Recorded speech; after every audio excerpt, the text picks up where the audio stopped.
ke te pi lo mai hun na pa ka e mo ta kai han na kan ta ran ta wa chu sang committee hian in tel thi na chuka chuan in chairman kan ni lai to pon ani hi lai po ko ngam le lai po in ready ani wagin un chep takara ko thi tok do chu thin ani ti ka kan ta ro ka satwa adut le ka ta ran du chu a thil ti chan pe re hi he heti lai hian kan huwa right to clean air ti hi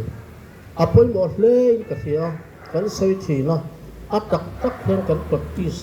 don lo mi ke le le su tu le fa te hian Christmas huak veta hal pole hal moi ke ni le su tu le fa ti chon kan hal don reng reng lo ani ti hi kan rel ro in tia bila athal he ka sia chi chu kan te pui tin na tur le he athil ti hi a ro tin na tur pakhat ani chu mai ni lo in mani tha thong na puna te mani thian te mani nge ni office at ponian chu ti zo chon e campaign pui te u ti kha kan sei tel tu a hey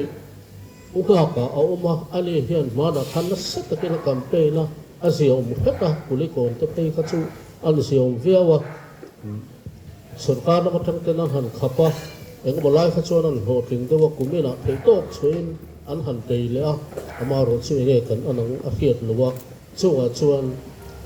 lom suara amison ati rotin tume hi ke hoten pui turin ke pe no u ti ka kan sei dia ke po an sei tai la ke ma tha thona lama